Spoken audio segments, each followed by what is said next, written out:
Hi, welcome everyone. Hi. Welcome to our stream, welcome to our live stream, to our Cempaka webinar. Let's wait a few more seconds. Before we start, I would, of course, would like to thank everyone for joining. Don't forget to click the like button, to share the video with your friends and family, and stay until the end because we're going to have a Q&A session where you can ask us anything. Hi everyone. Hi. Eva, hi Sulaiman, hi everyone on YouTube and Facebook. Okay, let's get started. Good afternoon, everyone. First of all, watching us live on YouTube and Facebook right now. This is Cempaka School's webinar series. I'm Alex, and I will be your host today. And good afternoon to our speaker, of course, Tania, and welcome back to school.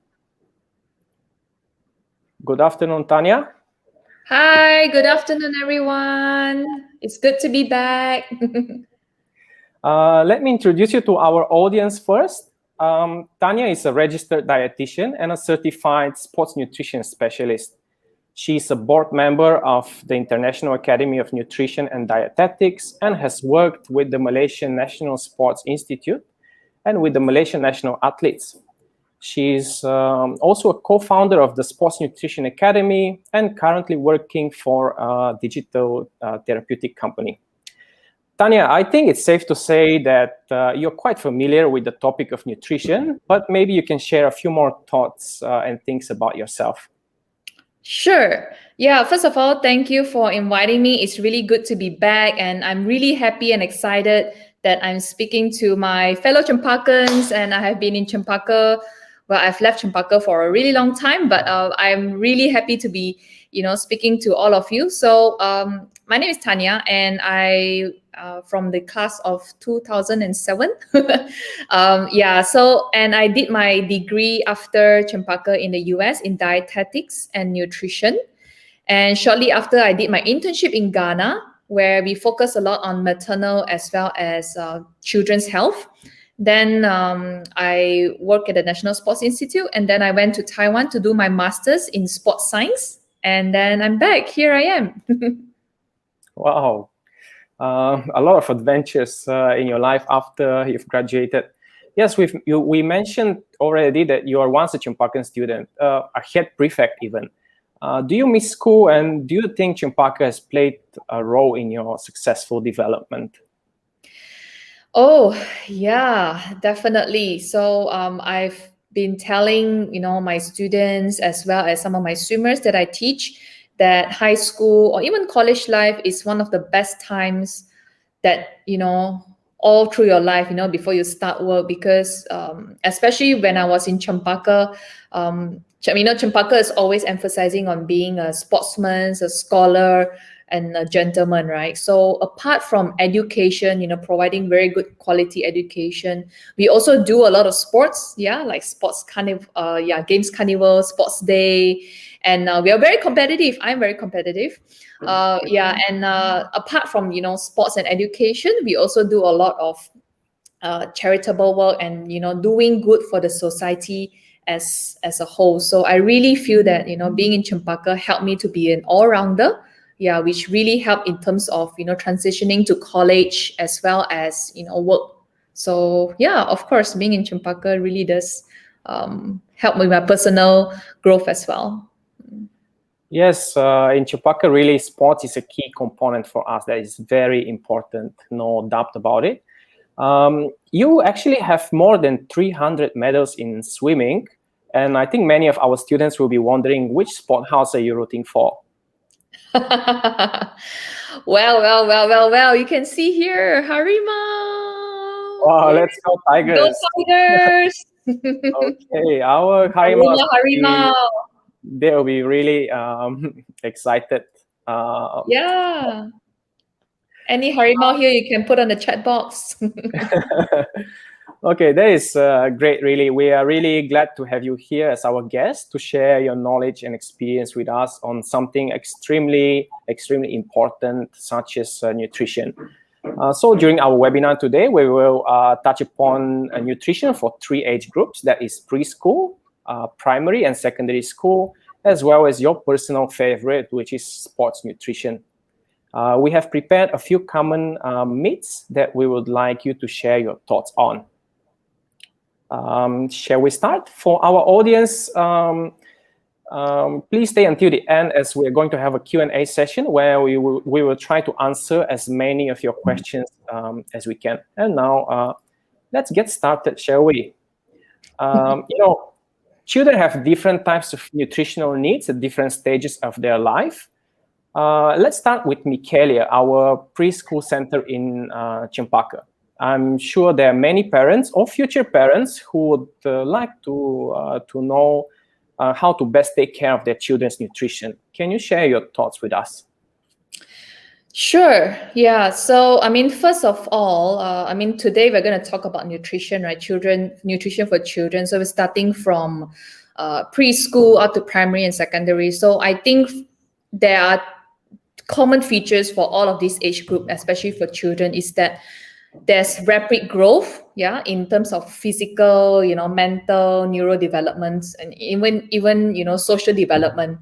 And in terms of physical, it's also influenced by a quick cell division during the growth, which requires an increased need of nutrients.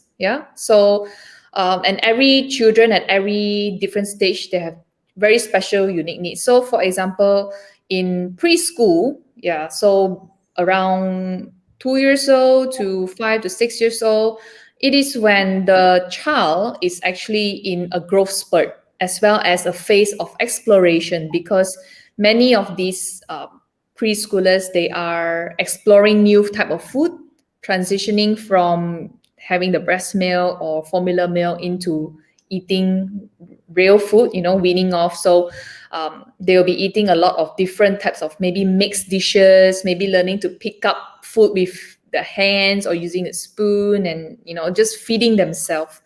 So at this age, or during this period of time, it is very important that parents should set as a role model, because that's when the child really learns about food and knowing how to eat, what to eat.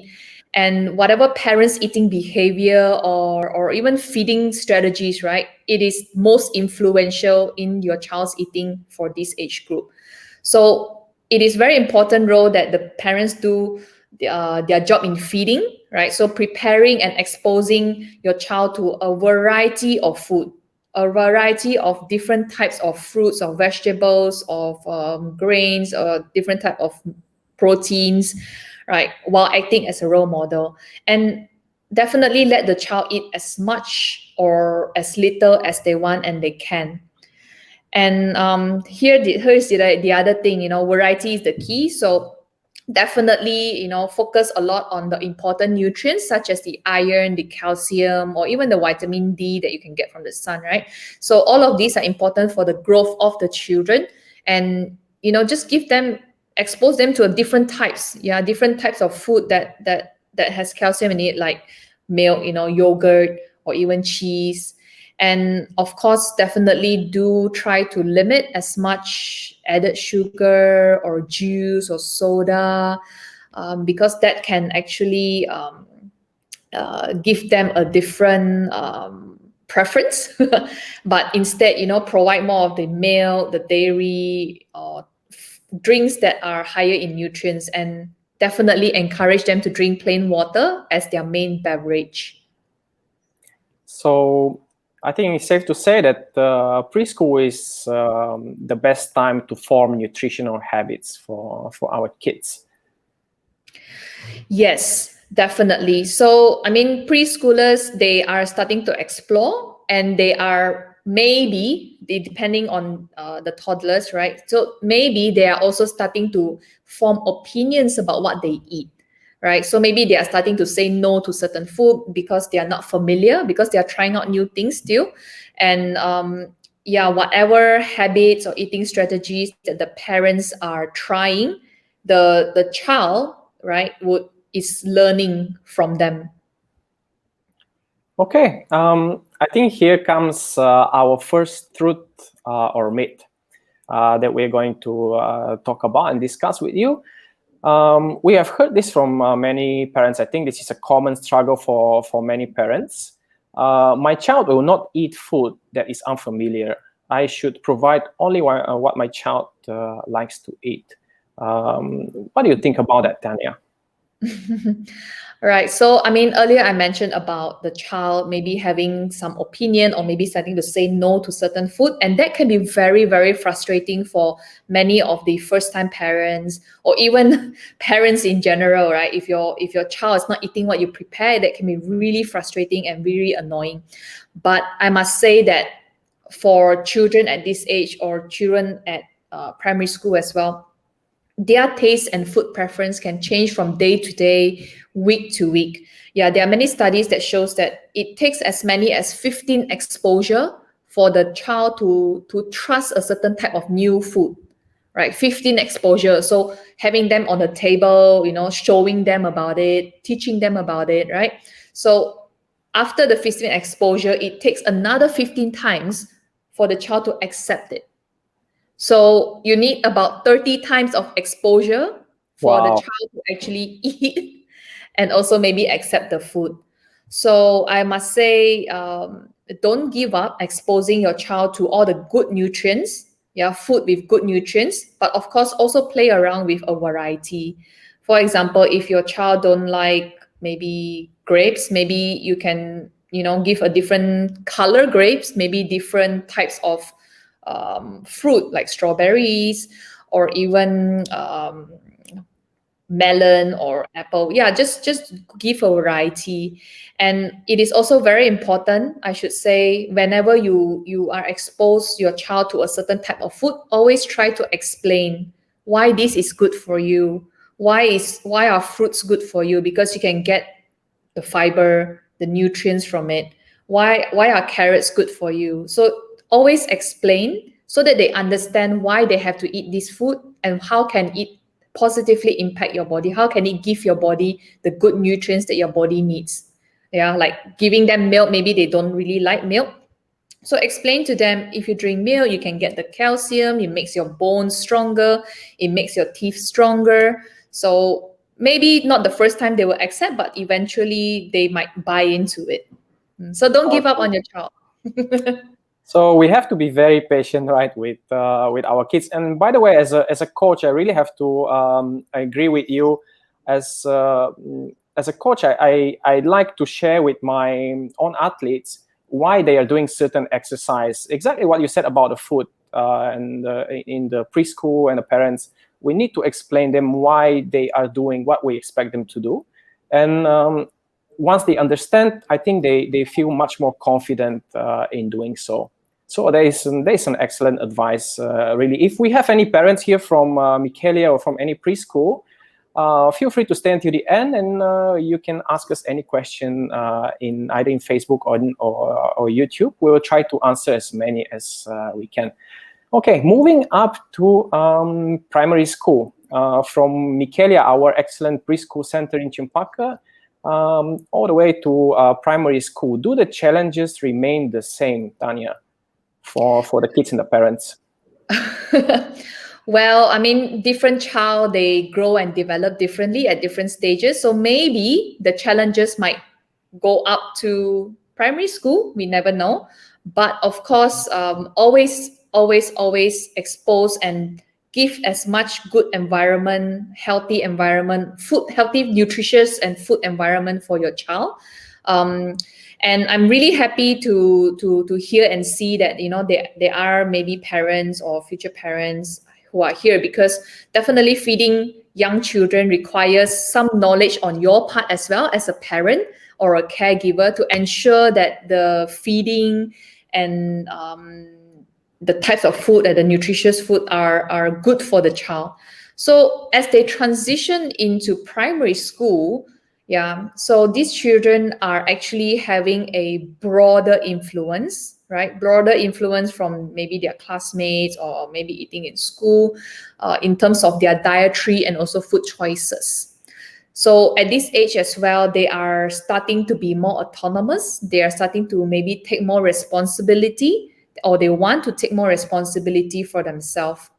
So this stage is also important to reinforce certain habits. For example, making sure that they are getting the right food and nutrients and limit the exposure as well. So some of the recommendations for preschoolers still stands, of course. And of course, it is very important because at this age, maybe the child would be more picky and they are more assertive about, okay, I'm going to eat only this one, and that's all they take, right? So it is also important to be patient, and you can involve the children, and I think you should involve them to be part of the decision making when preparing food. For example, involving them in preparing their lunchbox, or maybe preparing their breakfast, or even going for grocery shopping. Ask them which type of fruits would you want to eat, and let them choose, right? So they are maybe the decision maker for the meal or the menu for the day, or that breakfast. So it makes them having some accountability or responsibility for their own diet. So yeah, and the other thing is because during the primary school age range, the body, there's not much of a growth spurt, but there's also growth. So it's important to maintain growth. So the body is still accumulating all the good nutrients for rapid growth later during the teenage years. Yeah. So there's also there's an increased need of energy, protein, yeah, and some of the essential fat, and calcium is also important. Yeah. So yeah, definitely I would say do emphasize a lot more on exposing them, yeah, in terms of food, and also giving them some accountability for their own diet. Okay, and what can you say about this interesting website here, healthylunchbox.com.au? It's actually a lunchbox builder, and it's very interesting. I think it can be very helpful for parents who are unsure how to make their kids' lunchbox as healthy as possible. Can you tell us more about it? Well, this is just one of the resource that I shared, and I think it's really cute, and you can definitely check it out. So for parents who are very keen on preparing their food from home, or haven't yet and want to, this is a good way to start. And they have many recipes, many different ideas that you can build your lunchbox. So in Malaysia, we have this healthy plate, yeah, called suku separuh. So this essentially kind of fit in that way as well. So half of the lunch box, or the plate, right, it's fruits and vegetables, and then the other quarter is the grain or whole grain or the complex carbohydrate, and then you have your proteins, right, your lean protein. So this lunch box, if you go to the website, when you click on it, then you can choose what type of grains, or what type of fruits, or what type of vegetables with different recipes. And that's something that you can start doing with your child. Yeah, it's like a family bonding type of activity that you can do. So I really like it. It's very user friendly. It's very cute as well. So yeah, definitely do check it out. Yeah. Yeah, I just checked it out just before the webinar to have an idea, and I think it's really great, really intuitive. Okay, one more thing. As educators in school, we often see children leaving their vegetables aside during the lunch hour. And of course, we try to teach them that they're actually very good for them. It is healthy to take more vegetables. But can you give some advice for parents who are willing to to help us and contribute for that at home? So I think this is a very common scenario in different schools as well. So I would say that first thing first, definitely if at home your child is not exposed to vegetables, eating vegetables or even fruits, then obviously when you go to school, they are not going to maybe touch it or even try it because they are not familiar with it. So first thing first, if at home, you have to expose your kids to different types of vegetables, and even if they don't eat it, it's there and they know that it's safe and it's okay and it's good for them. So that's first thing. Then the other second thing is, of course, parents play such an important role in this, and always ask your child, how is lunch, how's the food, what have you eaten, did you finish your lunch, or if they haven't, why. And never, of course, never push them or force them, but always explain how different food are good for them, and always have good communication with your child. I always believe in this thing called responsive feeding, where you actually promote the child's acceptance. So giving them the authority, to decide how much or when they want to eat, and actually recognizing their hunger cues as well, instead of dominating the feeding, meaning like forcing them to eat something, and interfering with their autonomy or independence. Because once the child understand what's good for them, eventually they would accept it. It just may take some time.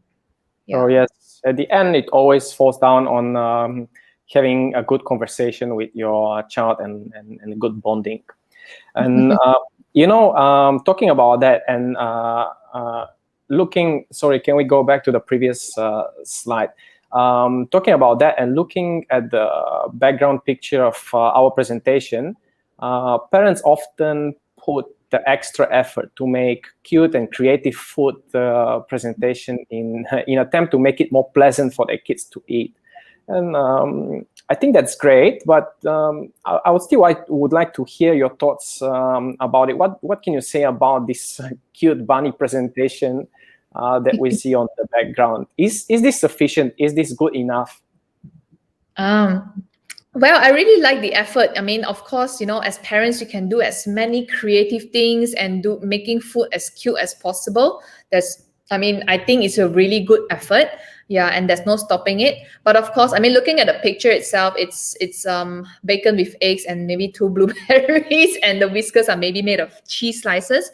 So just looking at it overall, it's mainly just protein, and I won't even count the blueberries as fruit. So of course, when you want to prepare something, maybe even cute, try to also incorporate some of the other types of food from different food groups. Like from maybe the vegetables, you can use carrots, or cucumbers, maybe as their whiskers or ears, and then maybe add some good type of grains, like maybe corn or whole grain rice, things like that. So then, apart from making the food interesting to see and eat, you are also giving them good nutrients.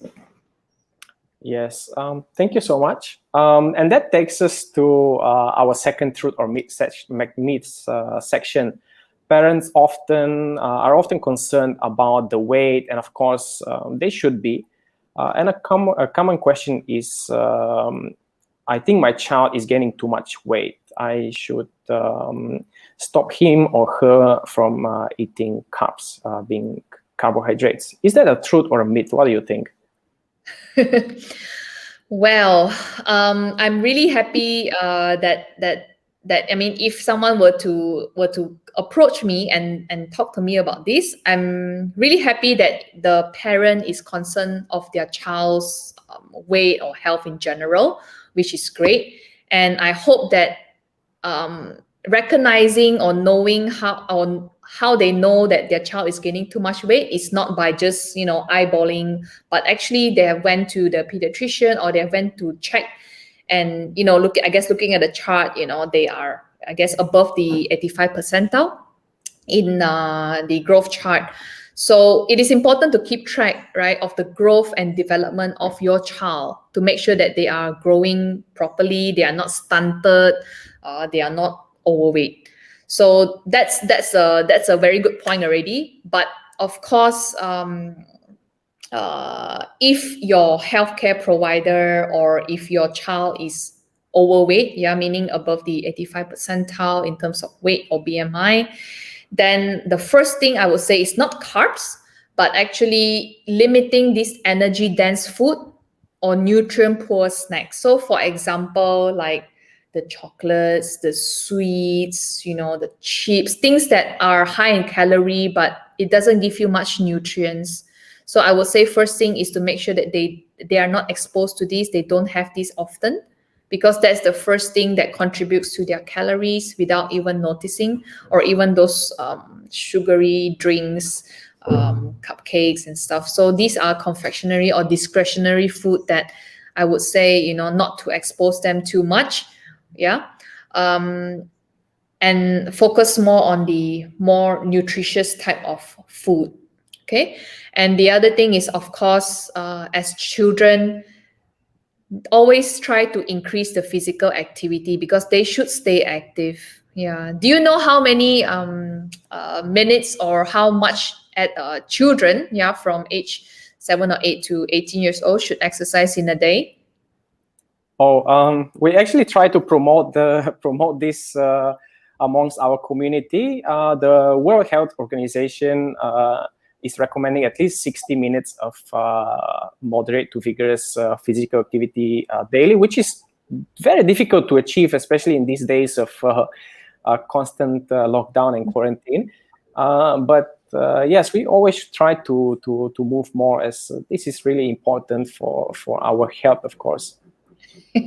Yes, you're right. So the WHO actually recommends, and it just got released last year, the WHO actually recommends 60 minutes of physical activity for all the children. So, I mean, of course, during this pandemic, it might be difficult, but it's not impossible, right?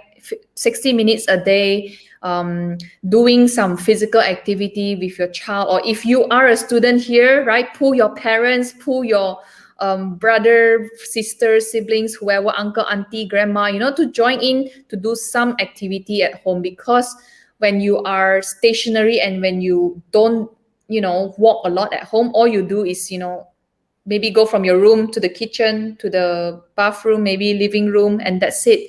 So your step count could be so little, and you are actually not using enough energy, right? And if you're keeping to what you're eating usually, then probably you might gain extra weight. So actually, it's a lot on the energy balance as well. And especially during this pandemic, it is important to stay active.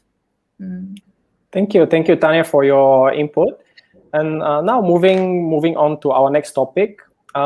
If parents have been following your advice and have been well taking care of their children's nutrition from preschool through the whole 6 years of primary school, perhaps we can give them a break. We can cut them some slack as they enter into secondary school, and let them make their own food choices, their own food decisions.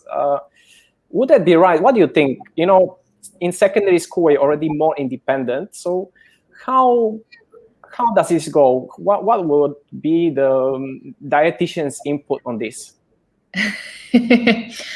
Well, I'm not sure if cutting some slack, sounds about right, because, as a parent, you are the parent of your child for your whole life, right?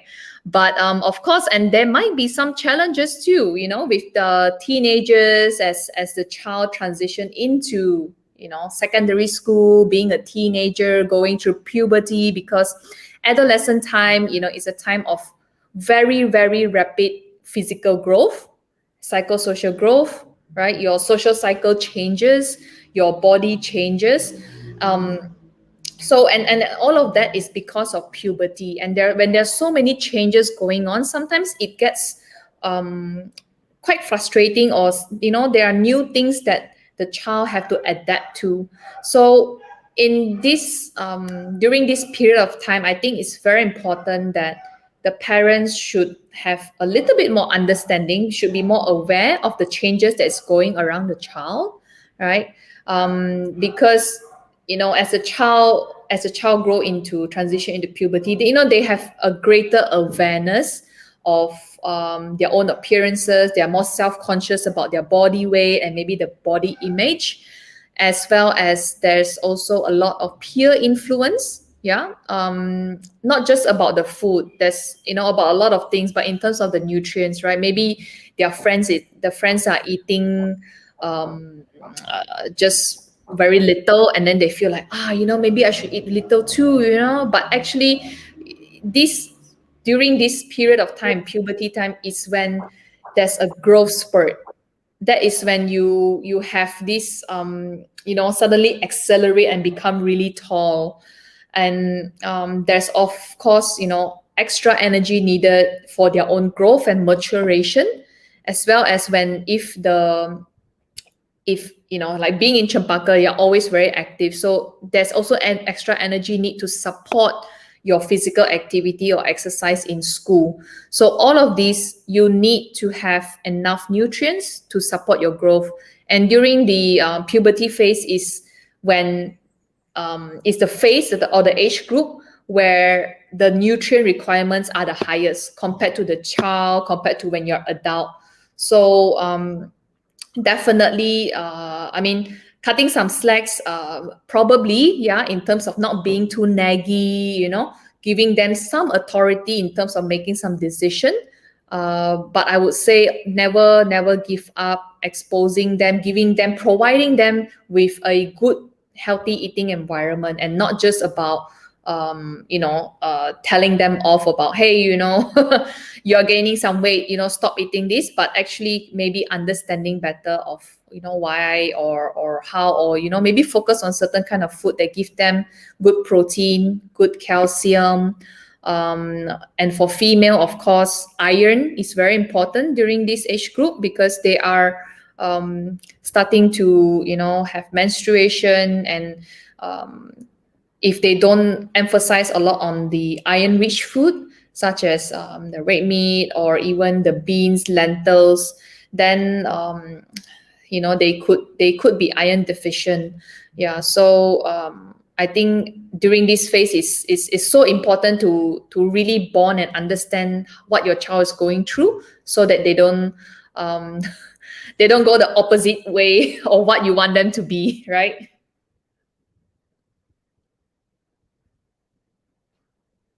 I think you're on mute.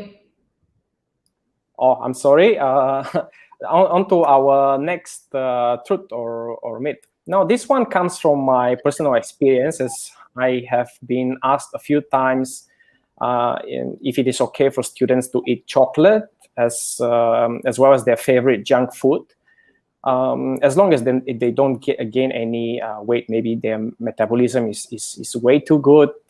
So what do you think? Is it okay? I like this question because this applies to a lot of the athletes as well. Yeah, in sports nutrition. Yeah, because athletes are always exercising, right? They are burning off the energy. I can eat as much as anything as I want. So first thing first, I would have to say, because during the puberty phase or the adolescent phase, you are using a lot of energy, because you are growing, you gain more muscles, you burn more calories. Same for those who are athletes, especially this age, you are actually burning extra more calories. So I would say in terms of caloric needs, there's an increased needs. With increase in caloric needs, there's also nutrient needs. So what I mean by the nutrient needs are you need more protein, you need more calcium, you need more iron, you need all the vitamins, more of that. So of course, the chocolate can fulfill the part of the calorie, and the junk food as well can fulfill the part of the calorie, but it doesn't give you enough nutrients to support your growth.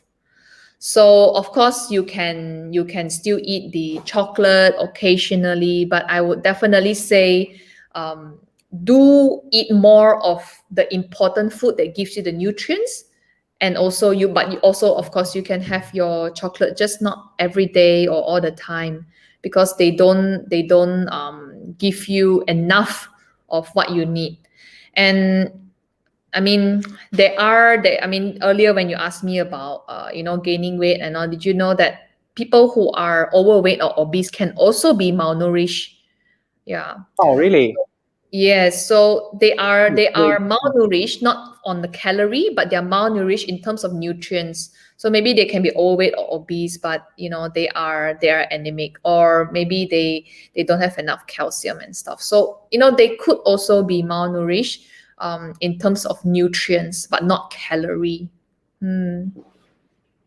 That's really it's very interesting. Now we're finally at your favorite topic and speciality, Tania. You are a sports nutritionist after all. Cempakans are involved a lot in sports, and we're always very active throughout the year in events such as our Games Carnival, our Swimming Gala, Sports Day, and so many other sports events. And by the way, we have many state and even national level athletes. I would like to hear your advice for them. I'm sure many of them are listening right now, or they will be watching the recording later, and they would like to find out what would be your advice. Right. So yes, I mean I'm really excited to share about this, because during my time in Cempaka, we do so much sports, right? But there was not a lot of knowledge that I gained. I mean, as an athlete myself, in terms of sports nutrition, and all I hear a lot were recommendation by my coach, which is great, yeah. But then, of course, there are certain things where there's only so much that the coach can do, and sometimes you just don't want to listen to the coach after listening to the coach for the whole training session, right? So for those out there, for the students out there, if you are really active, make sure these three things, right? Fueling yourself, hydrating yourself, and recover. So what does fueling means? Fueling means, giving your body enough to eat and drink before your exercise to ensure enough fuel for your muscle, and also to prevent hunger during exercise. I'm not sure if any of you experienced this, but I did before. Maybe like after 1 hour into my training session, I feel really hungry and I want to eat during training. So that's not supposed to happen. Yeah. So you are supposed to be able to eat enough for you to sustain your whole training session. Yeah. And of course, before your training session, do choose food that are higher in carbohydrate content and lower in fat, because fat actually slows down your digestion in your stomach and absorption of the carbohydrates.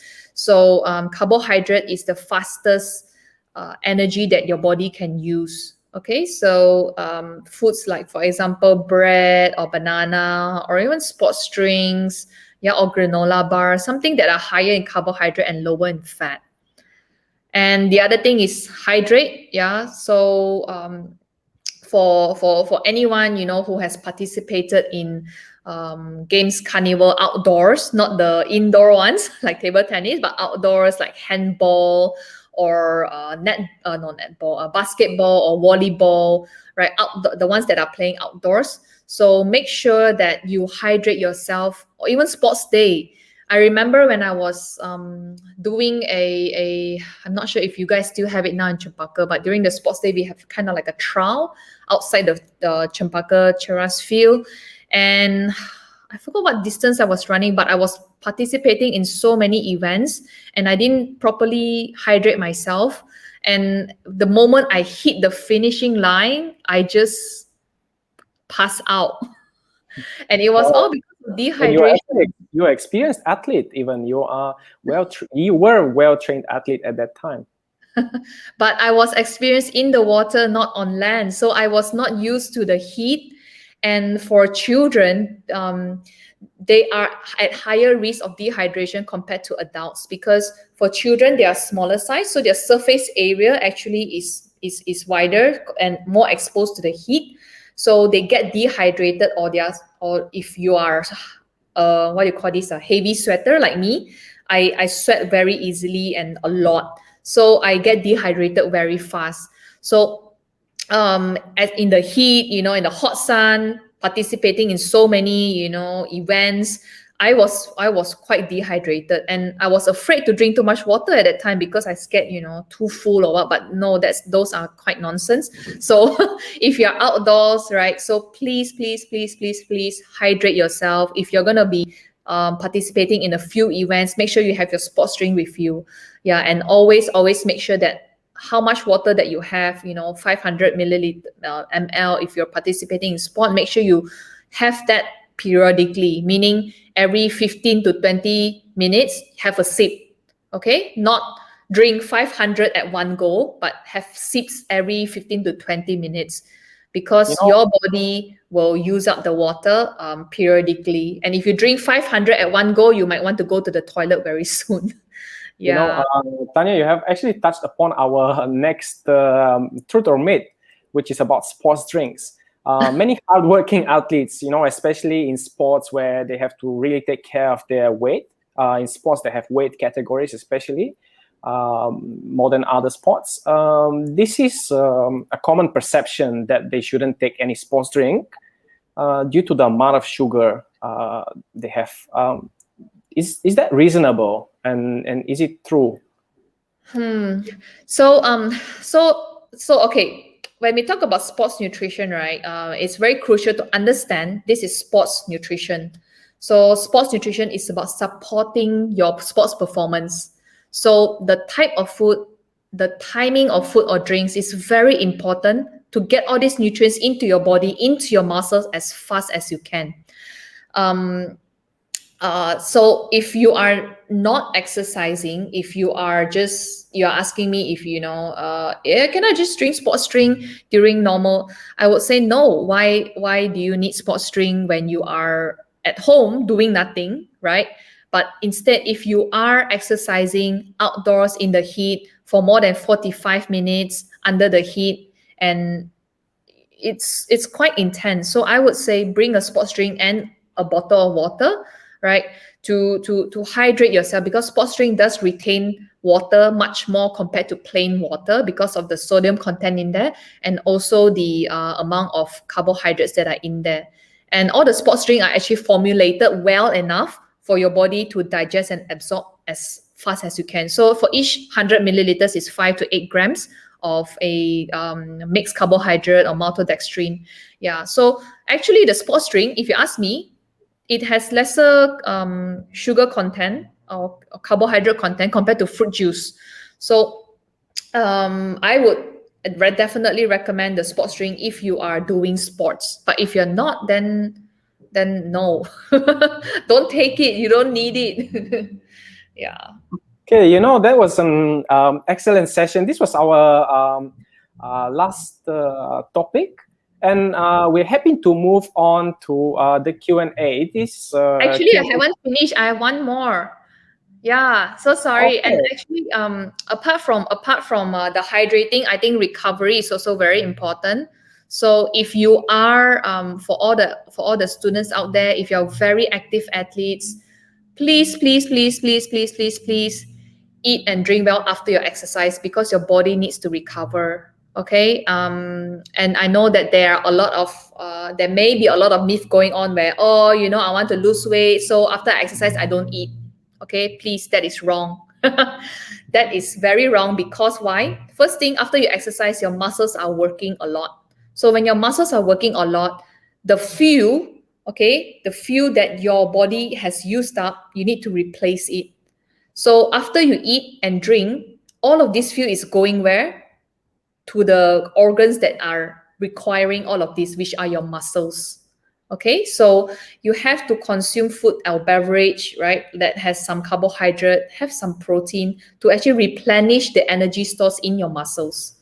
I mean, for me, the best ones for all the children out there, if you don't want to, I mean, for the parents also, to not waste too much money, is the chocolate milk or just milk, right? They get your proteins and your carbohydrates in very quickly. Yeah, so if you can, after your exercise, do have some, drinks or fluids or as something with some protein in it. So that is very, very important, that I really would like to emphasize on that. Yeah. Okay. Sorry. I'm done. No, thank you so much for sharing all of that. And yes, we're moving to our Q&A session, and this is the time when everyone who is watching live right now on Facebook and YouTube can have the chance to ask you their questions. So yes, let's move on to that. And actually, we have a couple of good questions already. Sure. I'm Yes, happy to take them. we will start with Irvin, who is asking, hydrate with water or sports drinks slash Gatorade is better? Okay. Hi, Erwin. Thanks for asking that question. I'm not sure if you're a student or a parent, but either way.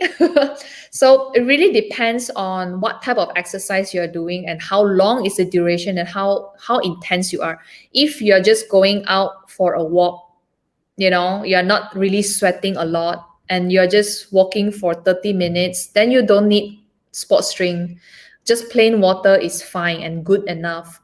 But if you're doing something for a continuous duration for 45 minutes at least, and it's outdoors and very intense, you're sweating a lot, please go get your sports drink, either the Gatorade or 100 plus. But I have to say that I'm not a big fan of the carbonation of 100 plus.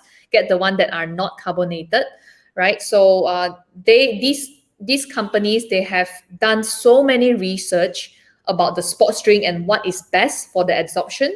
So like I said, they would only contain 5 to 8 grams, right, of different types of mixed carbohydrates in there, and some sodium, about half a teaspoon. So definitely, if you are outdoors doing quite high intensity and you're going to exercise more than 45 minutes, please go get your sports drink and water.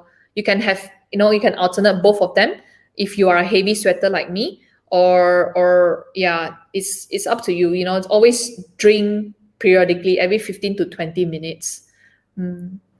Thanks for the question. Yes, this was an excellent question, and we have one more here from Zara. Her daughter is 4 years old. Is it okay she keeps on snacking fruits and vegetables instead of taking main meals, for example, bread, noodles, or rice?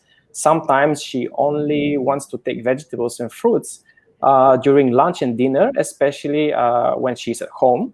But she's not having problems eating outside of the house. Well, Zara, thanks for your question. And I'm really happy that your daughter is eating a lot of fruits and vegetables. That is one of the challenges that many parents are facing. Their child don't want to eat fruits and vegetables. So maybe good job on your side. Probably during your pregnancy, you are also having a lot of that. So your child actually naturally are happy to, they are more acceptance, in terms of the fruits and vegetables.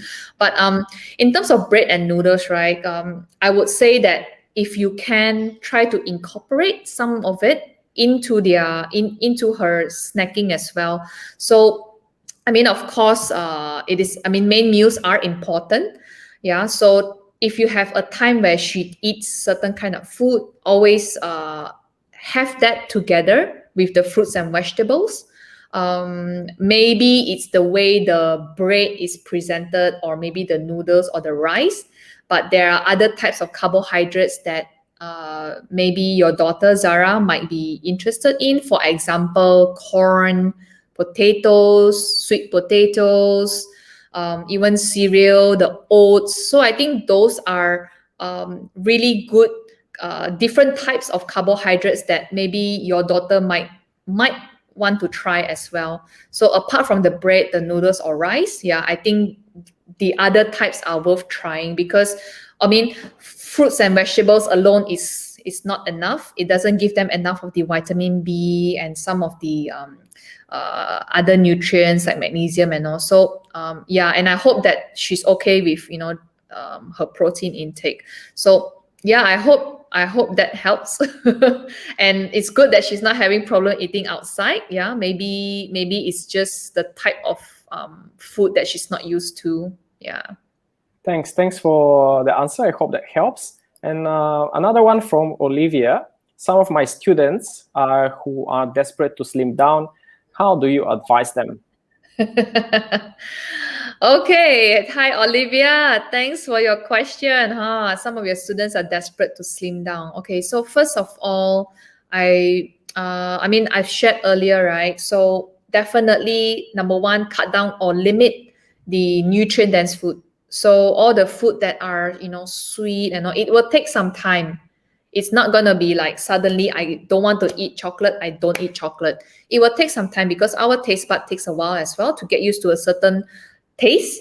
Okay, so so slowly limit the nutrient dense food. Then the other thing is, of course, eating more of the nutrient. Eating more of the nutrient dense food, right? Or instead of calorie dense. So nutrient dense means something that a lot of nutrients. So for example, vegetables.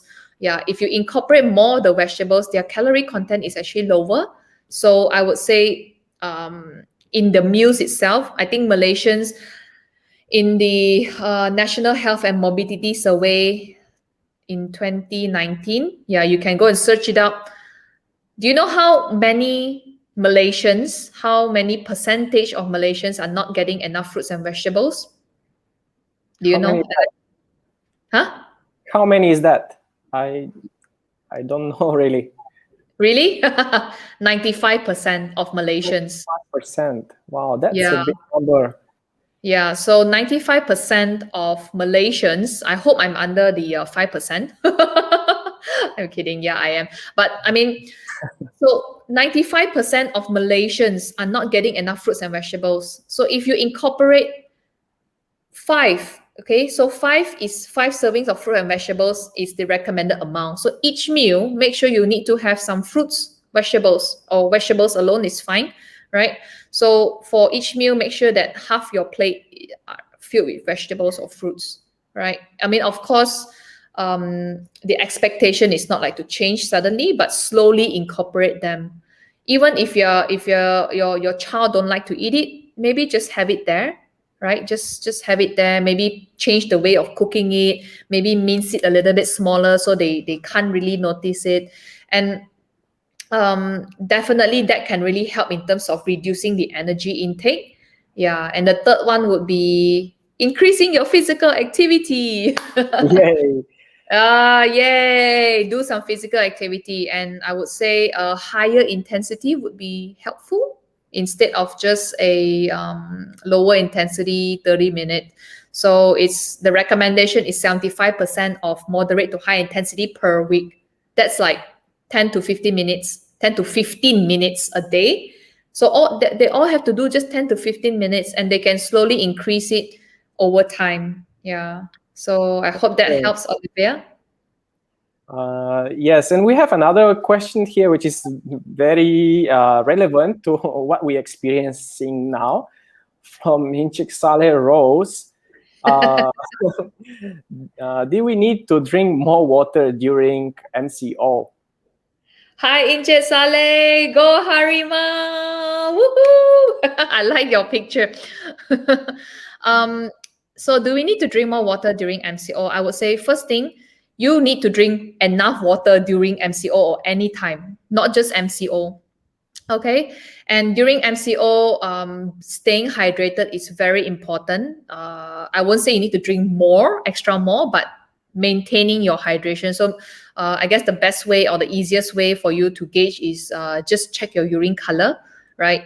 If it's really dark yellow, so then you know that you are dehydrated. Because when you're dehydrated during this time, your immune system will be compromised. So you don't want that to happen during this time, yeah, so that you won't, get sick easily and people will suspect that you might have the COVID. Yeah, so really I mean, to answer your question, it's important to stay hydrated. You don't have to necessarily drink extra more, but just make sure that you're not dehydrated. Okay, very interesting question from Sulaiman. He's one of our students. what kind of general safe foods and exercises would you advise for underweight individuals to encourage muscle growth during the MCO? I think this is a little bit on the opposite side of what usually people who ask. People normally ask about how to lose weight, but here we have someone who would like to gain weight, perhaps muscle mass. So what do you think? Hi, Sulaiman. Thanks for your question. Actually, it's a very common question for teenage boys, and not just teenage boys, but maybe even some of the athletes, the male athletes, because they are the group or population who has a really high energy needs, especially during the teenage years. Okay, their calorie intake might even go up to 3,000 a day. So I'm not too sure what you mean by safe foods, but I would say that if you are planning to gain some muscle mass during the MCO, there are two things that are important. One is to get enough of calorie in terms of food, right? In terms of food, calorie and protein, and also carbohydrates. The second one is the type of exercise that you're doing. So eating enough does not make you gain muscle. Okay, so you need to actually do the right type of exercise. That one maybe you can ask your coach or your trainer, right? So doing more of the resistant type of exercise for hypertrophy or muscle mass gain. So in terms of nutrition, so I'm going to talk a little bit more. So making sure that, let's say if you are going to do the exercise, make sure that you eat something before. Okay, so having enough of fuel for your muscle, and then after your exercise, just now I emphasized a lot on recovery, right? So if you are going to do a lot of resistant type of exercise or strength-based type of exercise to gain muscle mass, your body is going to have a lot of muscle damage. So when your body have a lot of muscle damage, there's a lot of in scientific term is called protein turnover, but basically it's your protein muscle breakdown, and then you need enough protein to build more muscle. Okay, so after your exercise, very, very important, please take some food or drinks with protein. The timing is also very important. Half an hour to 1 hour after your exercise, must eat that. So I guess the recommendation for protein is about 20 grams. That's something that you maybe if you have to look at the label, that's kind of equivalent to about 700 milliliters of just plain milk, yeah, or 1.5 piece of your drumstick, yeah. So I mean, that is very important, you know, having some food around your training time, especially for underweight individuals, to gain some muscle mass or gain some weight. So good question there, Sulaiman. Okay, we are almost finished here because we are approaching 1 hour already. But there's one more question by Julia. Is it okay to eat before exercising? Okay, good question. So in sports nutrition, we have something called the pre, during, post nutrition. So what you eat before, during, and after. So what you eat before is important to fuel your muscle, right? And the other thing is to prevent hunger. And of course, third one is also to make sure that you don't have any stomach ache because you eat too much. But upon saying that, different people have different tolerance to different kind of food. They have different time for digestion.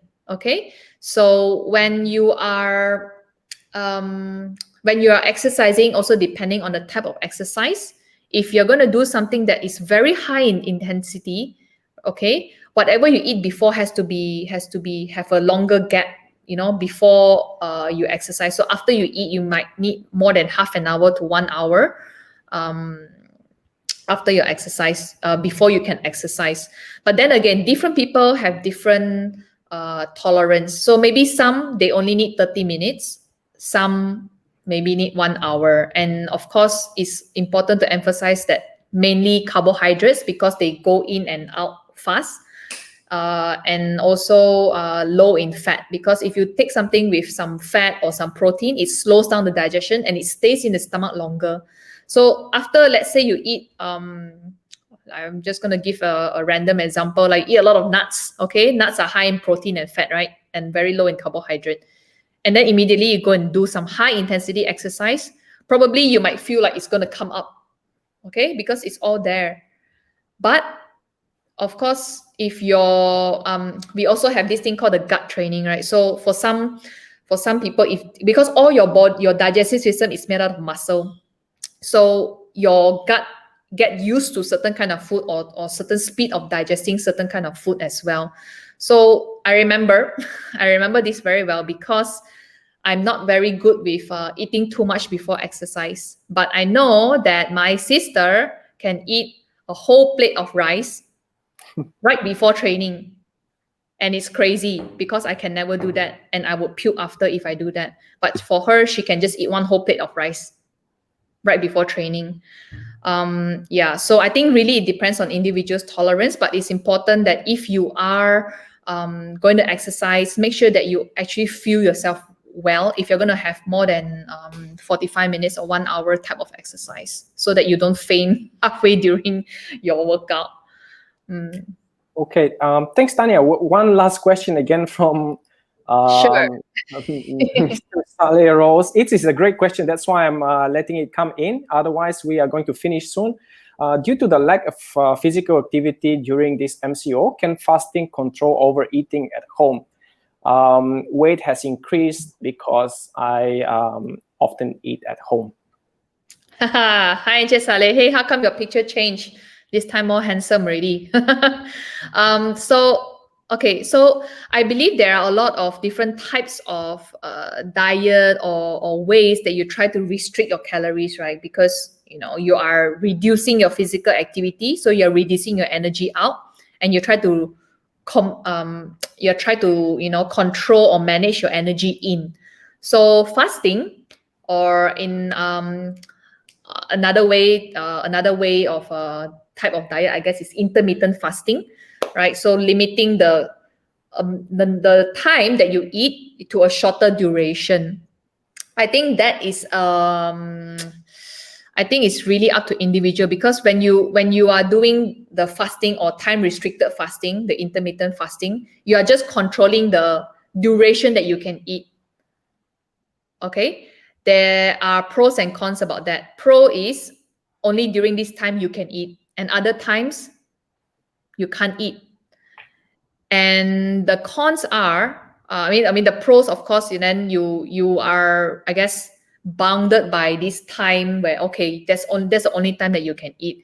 For people who are able to follow it, very strictly, that's good, because I mean those are the times that you can eat. But the cons, okay, the negative outcome of it also could be, because those are the only time that you can eat, then you are going to binge eat during this time, because you feel that other times you are not able to eat. So what happens when, for example, for other times that you are not able to eat, for example, you feel extremely hungry, what are you going to do? And then the other thing is, if you're sick, I won't recommend this intermittent fasting thing, because when you're sick, your body is trying to get enough nutrients to fight the disease. So I won't recommend the fasting as well. Yeah. And of course, this should be something that is a temporary thing. Yeah, because when you are restricting your time of eating, then there will be times where you're going to go out and eat with some other people, and then you cannot eat, right? So instead of some people can adhere to the fasting or intermittent fasting, but instead of that, try not to have too much calorie dense food at home. Try not to have that at home, because when it's there and you see it, you want to eat it. So instead, have more of the fruits or the vegetables. Okay, I would recommend more of the vegetables, or those healthier kind of snacks like nuts as well, the plain nuts at home available, or even milk for the children. So when they're hungry, okay, take the milk. If they want something crunchy, they can have some nuts. Or you can bake your own lentils. Lentils are high in fiber, high in good proteins, high in also iron. bake them, make it crunchy, and you can eat it for whenever you want to snack. So yeah, try not to have too much of the other kinds of food, yeah, during this MCO, because when it's there, you tend to want to eat it. Okay, sorry, another question is a great question. Coming from your answer previously to Irvin, you mentioned protein after a workout. I'm asking for my 13 and 16 years old son. Is protein drink 20 to 30 grams of protein suitable for teenagers? I believe you're asking about those supplements, right? Because usually supplements, their protein range is about 20 to 30.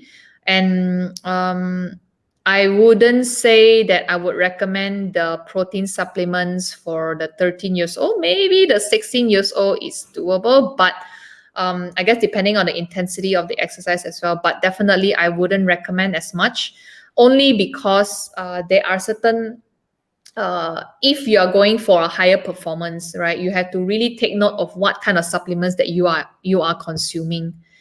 And certain types of protein supplements, they add a lot of different substance in it, which I wouldn't say that is good for the growth or the puberty age of these teenage boys or even girls. So yeah, I in terms of protein drink, if it's just I guess purely protein, I would say it's okay. But if it's those, muscle builder, all these weird things, I wouldn't recommend. Yeah, so try to get as much protein throughout the day. If they are a more serious athlete, try to get protein throughout the day, 10 to 20 grams at each snack or meal time. That will be really good, because for our own body as human, our body can't really metabolize more than, for general, I would say, an average cannot metabolize more than 25 grams. So you eat 40 grams, your body is gonna take in about 20 to 25 grams. The rest you're gonna excrete as urea. So better not waste your money. Better, spread out throughout the day, have some protein sources of food or milk, things like that, beans, yeah, spread out throughout the day. Thanks for asking. Yeah, I'm really happy that we have some active kids here. Yes, that was an excellent session, Tania. Thank you so much for your time here with us, coming back to school, well, virtually, and sharing your knowledge and experience with us and with our kids and parents. It was an excellent session, and I think we are over 1 hour, 1 hour and 7 minutes already. I think we should finish here, but we encourage everyone to contact us, using the school email, and we will try to answer as many questions as we can in the future. Thanks so much to everyone who joined today and watching us live. Thank you. And thank you. I hope I can go back physically. Okay.